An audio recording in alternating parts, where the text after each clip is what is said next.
Assalamualaikum warahmatullahi wabarakatuh. Perkenalkan kami dari kelompok 2. Pada kesempatan kali ini kami ingin memenuhi tugas mata kuliah pendidikan Pancasila yang dimana dosen pengampunya adalah Ibu Endang Sri Suryati MPD. Mohon izin sebelumnya, perkenalkan nama saya Yohanes Diagarip. Saya Nadia Rahel. Saya Sri Anggraini Ariska. Pada kesempatan kali ini kami mengangkat judul Pancasila sebagai kajian sejarah Indonesia. Pada kesempatan kali ini kami ingin mewawancarai mahasiswi dari Pendidikan Ekonomi semester 1.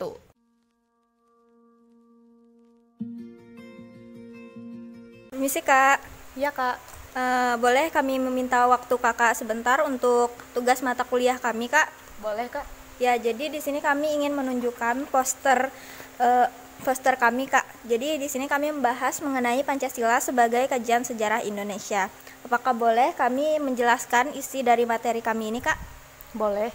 Oke, jadi di sini teman-teman saya akan menjelaskan mengenai Pancasila sebagai kajian sejarah Indonesia. Jadi yang pertama di sini ada era prasejarah. Nah, di era prasejarah itu di mana seperti poin-poin dalam Pancasila. Yang pertama ada ketuhanan yang Maha Esa, yang dimana bahwa Indonesia tidak pernah putus asa percaya kepada Tuhan.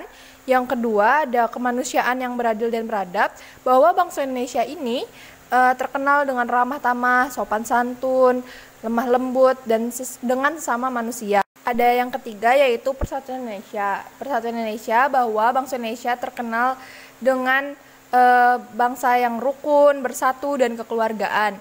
Yang keempat ada kerakyatan yang dipimpin oleh hikmat kebijaksanaan dalam permusyawaratan perwakilan, yang dimana bahwa masyarakat dengan unsur-unsur demokrasinya.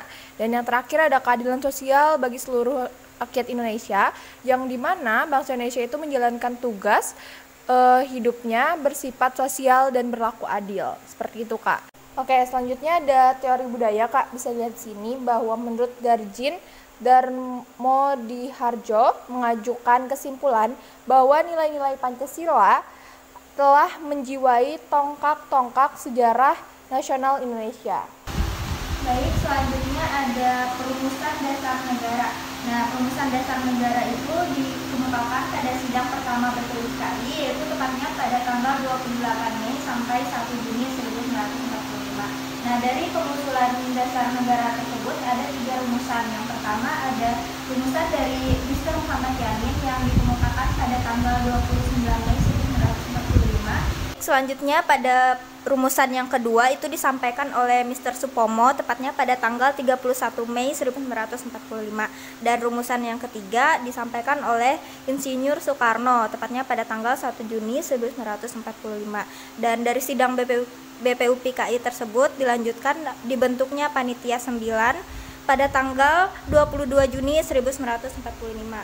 Dan selanjutnya ada sidang kedua BPUPKI tepatnya pada tanggal 10 sampai 17 Juli 1945. Oke Kak, selanjutnya saya akan menjelaskan kembali mengenai era kemerdekaan, Pancasila era kemerdekaan. Jadi, teks proklamasi Indonesia itu diketik oleh Said Melik. Isi proklamasi kemerdekaan sesuai dengan semangat yang tertuang dalam Piagam Jakarta pada tanggal 22 Juni 1945. Selanjutnya, Piagam Jakarta ini kemudian disahkan oleh sidang PPKI pada tanggal 14 Agustus 1945 menjadi pembentukan Undang-Undang Dasar 1945.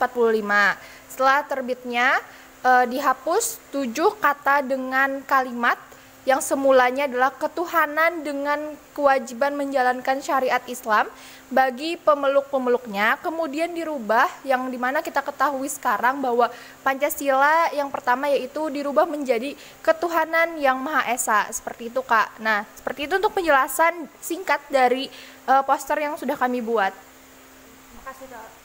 Oke, selanjutnya nanti kami akan tanya-tanya sama juga dengan teman-teman kakak mengenai poster yang sudah kami buat. Apakah boleh Kak?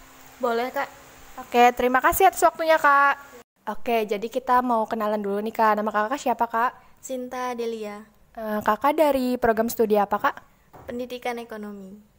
Oke, jadi kita mau tanya-tanya nih Kak mengenai perumusan Pancasila. Jadi yang kita ketahui bahwa perumusan Pancasila sendiri itu ada dari pemikiran 3 tokoh yaitu dari Insinyur Soekarno, Muhammad Yamin, sama Mr. Supomo.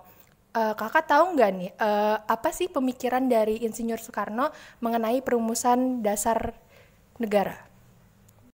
Menurut saya, gagasan Muhammad Yamin yaitu peri kemanusiaan, peri kebangsaan, peri ketuhanan, peri kerakyatan, dan peri kesejahteraan rakyat. Oke, selanjutnya kita membahas mengenai pemikiran perumusan negara dari Bapak Insinyur Soekarno. Nah, apakah Kakak bisa sebutkan apa saja pemikiran dari beliau? Yang pertama yaitu kebangsaan Indonesia, yang kedua internasionalisme atau peri kemanusiaan, yang ketiga mufakat atau demokrasi, yang keempat kesejahteraan sosial, dan yang kelima ketuhanan yang Maha Esa. Oke, kita masuk pada tokoh yang terakhir, itu adalah Mr. Supomo. Kakak bisa sebutkan apa pemikiran beliau mengenai perumusan dasar negara? Yang pertama yaitu adanya persatuan, yang kedua kekeluargaan, yang ketiga keseimbangan, lahir batin, musyawarah, dan keadilan rakyat. Oke, terima kasih Kak sudah membantu kami dalam menjawab mengenai pemikiran 3 tokoh mengenai perumusan dasar negara. Baik, ini sebelumnya saya wawancara dengan kakak siapa kak? Leli Novitasari. Oke, dari prodi apa? Pendidikan Ekonomi. Jadi saya mau nanya nih kak, kapan perumusan dasar negara? Jadi perumusan dasar negara dilakukan pada sidang pertama BPU PKI, tepatnya pada tanggal 28 Mei sampai dengan 1 Juni 1945. Sidang tersebut ada 3 tokoh yang mengemukakan rumusannya. Gagasan yang pertama yaitu Muhammad Yamin pada tanggal 29 Mei 1945. Kemudian gagasan yang kedua yaitu Mr. Supomo pada tanggal 31 Mei 1945. Yang terakhir Insinyur Soekarno pada tanggal 1 Juni 1945. Baik, terima kasih Kak atas waktu yang diberikan untuk saya wawancarai. Oke. Ya. Baik, sebelumnya saya berbicara dengan kakak siapa? Dengan Bintang Aurelia Carita. Prodi? Pendidikan Ekonomi. Baik, di sini saya akan wawancari kakak sebentar. Menurut kakak, mengapa Pancasila diterapkan sebagai dasar negara? Menurut saya, Pancasila sebagai dasar negara Republik Indonesia ditetapkan pada tanggal 18 Agustus 1945. Sebagai dasar negara, maka nilai-nilai kehidupan, berbangsa, bernegara, dan pemerintahan sejak saat itu haruslah berdasarkan pada Pancasila. Namun, pada kenyataannya, nilai-nilai yang ada dalam Pancasila telah dipraktikkan oleh nenek moyang bangsa Indonesia. Dan kita praktikkan hingga sekarang. Hal itu berarti bahwa semua nilai-nilai yang terkandung dalam Pancasila telah ada dalam kehidupan rakyat Indonesia sejak zaman nenek moyang. Baik, terima kasih atas waktunya, Kak. Yang saya akan komentari di dalam poster pendidikan Pancasila ini adalah sama dengan yang videonya tadi. Yang pertama adalah posternya dulu. Posternya sudah mengena pada Pancasila sebagai kajian sejarah Indonesia. Ya. Tapi bagi saya kurang menarik. Menariknya apa? Materinya menarik, tetapi kurang menariknya ini adalah tulisannya tidak bisa terbaca. Baik, sebelumnya kami ucapkan terima kasih atas masukan yang telah diberikan kepada kami, baik dalam bentuk pengertian kami dengan poster dan video. Kedepannya mungkin menjadi pembelajaran kami yang lebih baik, bisa menjadi poster, bisa mengembangkan dari proyek juga dalam bentuk video ini. Dan mungkin kedepannya kami bisa memperbaiki tugas yang ada ini supaya sama-sama belajar secara juga bersama.